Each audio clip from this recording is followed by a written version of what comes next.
It will depend from our time, how much detail I'm going to show you and to present. But today we're speaking about the risks, the future risks connected with the permafrost thawing. And of course, everybody heard about the recent example of probably such an event that took place in Yamal several years ago in 2016. It's Russia, and I'm going to speak about that event from my point of view, and I explain later my role in this event, in this explanation. So here are some slides. It was a well-known event, and I can take any mass media, I think, all over the world. Everybody tried to pay attention to this event in Yamal, and so on. So here's the location for you to remind the territory of Eurasia, and in the central part is the Yamal-Nenets Autonomous Okrug. It's the subject of Russian Federation. And some words about Yamal. We usually say Yamal, but you should remember that Yamal in general is a political subject of Russian Federation. It's the whole, no, please. Yamal-Nenets Autonomous Okrug. But in a narrow sense of word, Yamal, it's the Yamal Peninsula, the central part of this region, and Yamal, it's the Yamalsky Rayon, so-called. It's the part of the Yamal-Nenets Autonomous Okrug. But for the Nenets, for the indigenous people, Yamal, it's only the northern part, that very coastal zone near the Malygina Strait, in front of the Belly Island. And here is the infrastructure of Yamal, and of course Yamal, I want to pay attention to these specific signs. Sabeta, Kharasavey, Bovanenkovo, Novy Port. It's the famous territories and objects of extracting industry, extracting facilities. And of course, Yamal is famous for these projects, especially in Russia and of course over the world. The hugest of them are Bovanenkovo gas field and the project Yamal LNG. It's the village of Sabeta. But for me and for many people in Yamal and in Russia, Yamal is always, it's the world's largest center of reindeer pastoralism, because the indigenous people of Yamal, they are going to continue their traditional way of life. And today, maybe much more, I'm going to speak about this side of problem. Because I'm not a specialist in viruses, in all those items you are discussing here. I'm an anthropologist, and I'm here presenting the anthropological branch of our Arctic Research Center station in Labutnangi, and also our family team, me and my wife. So you have your own special suits for investigating viruses and all other hazards and risks. I have my own special suits, especially at winter time. And for several years we've been working as anthropologists, researching the traditional sphere of interest of this, I'll so say, science. The traditional way of life, the different practices of reindeer herding, traditional culture, anything connected with the indigenous people of the Yamal Peninsula, with the Nenets nomadic population. And I'm not going to speak about this a lot. Okay. So, some important ideas that Nenets Tundra nomads preserving their traditional lifestyle. They're living in the traditional tombs, wearing traditional, especially at wintertime, traditional clothes. And what is important, they preserve, in contrary to other regions, northern regions of Russia, their family model of migrating, of nomadic life, because there are no any, so to say, industrial, like we call in Russian, производственное кочевание. It's family collectives, live in tundra with their own herds, with their own reindeer, with their children. And is what is important, we're speaking about tradition, but it's a very good model of understanding the tradition. The tradition is the yesterday innovation that become tradition nowadays. And of course, Nenets people, they are not simply using reindeer. Of course, they are aware of all the possible innovation that suits their life in tundra. Snowmobiles, any technique, satellite communication, computers, if it is possible, internet, everything. They are not them and we. All of us are us, I should say so. And some conclusions. At least 1,000 families, about 6,000 people, now live in tundra all over the year. They are depending from the traditional spheres of economy. Reindeer herding, fishing, a little bit hunting, and anything like this. They graze about 300,000 reindeer. And about 90% of these reindeer are privately owned. And only 10% belong to the state. What does it mean? Since the Soviet times, the old system exists no more, or exists in a very reduced, so to say, state. There are still several state-owned farms. They have employed herders. They're migrating with these state herds, including their own privately owned reindeer. But as you see, there is a very few percentage of people and reindeer of Yamal. Again, 90% is simply families who live in tundra. And now, of course, for many years there was a huge problem in Yamal and Russia of coexisting of such people who live in different regions of Russia, who are continuing to their, well, traditional economy and the modern industrial facility. Of course, it's a great problem, especially for Yamal, but in some late years, the focus of discussion, the public discussion, has greatly changed.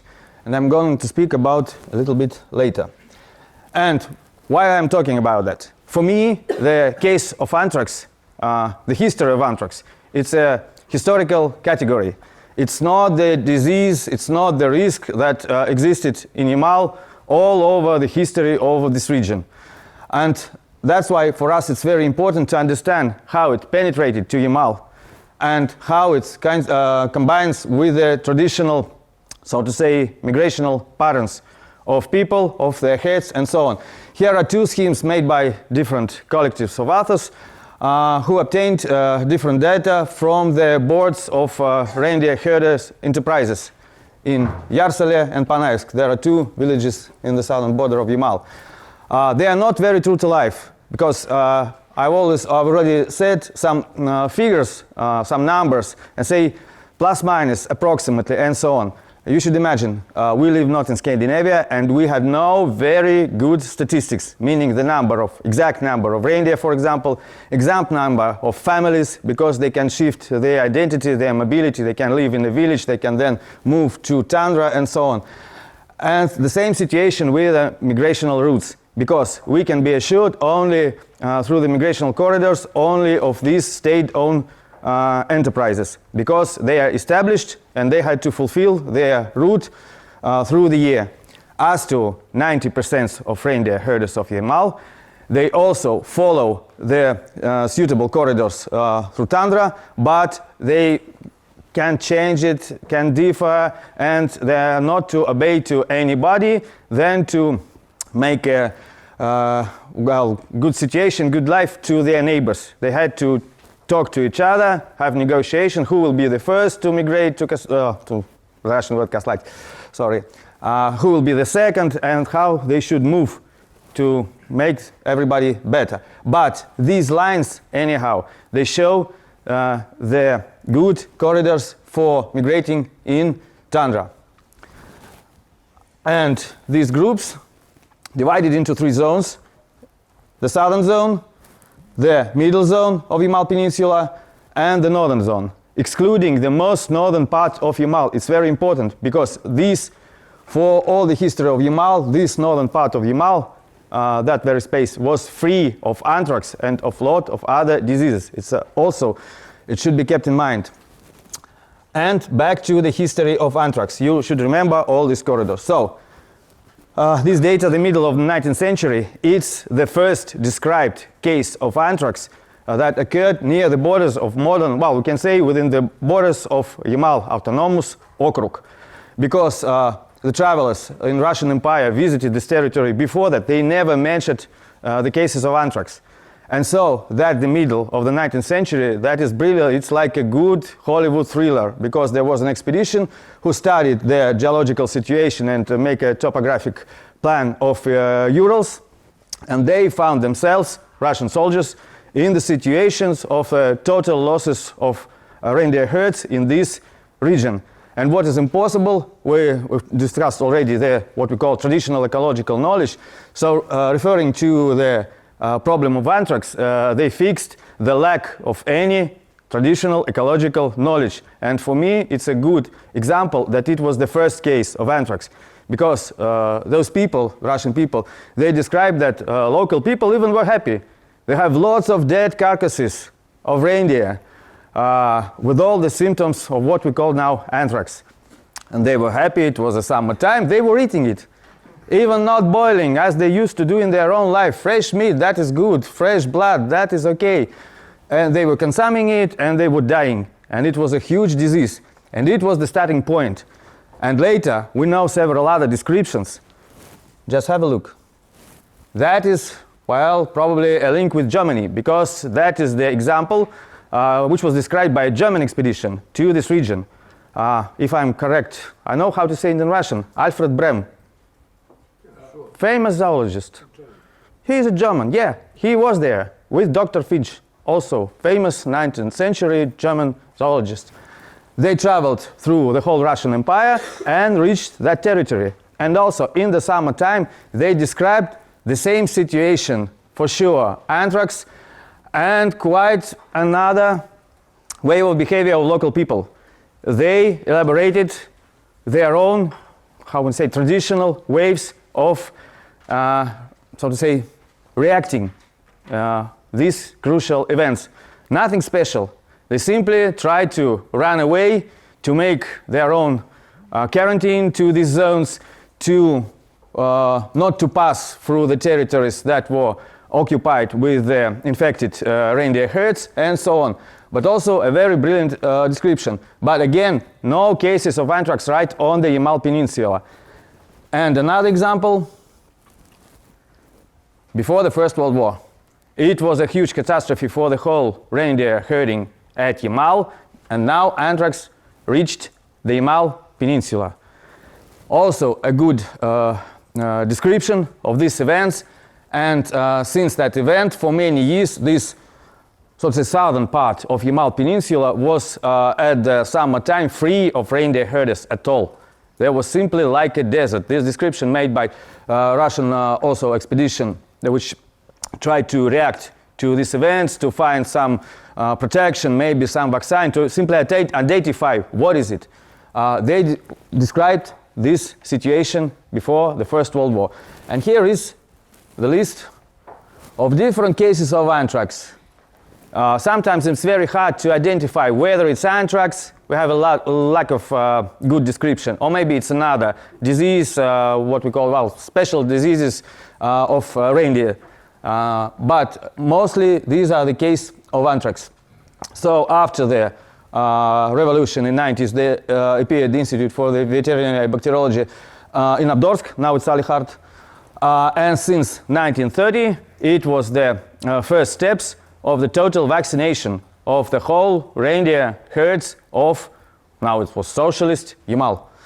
And also, what is important, I want you to remember, 1941, it's the last case of anthrax in Yamal. It was like the same, plus minus the same territory that to compare to the case of the last case, 2016, near the region of Novy Port. After the war, there was a great vaccination campaign, and, well, according to the official reports, to say the truth, I don't believe in these figures, but we had to pay attention, more than 80% of all the reindeer of Yamal were vaccinated.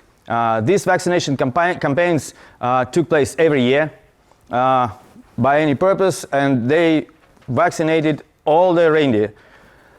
State-owned in socialist state-owned farms, and also the privately owned, a small number of privately owned reindeer of the people who worked in the social enterprises. And in the 60s, at the end of the 60s, there was special investigation of Yamal soil in different regions. They took probes and they have no any activity, nothing. And that's why they declared Yamal as a region free of any risks, well, clean of anthrax, you may say so.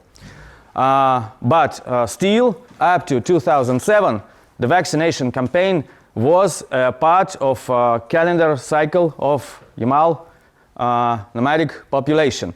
Even after the Soviet era, even in the conditions where the state farm reduces in the scale and most reindeer were private, those vaccination was an obligatory procedure every year.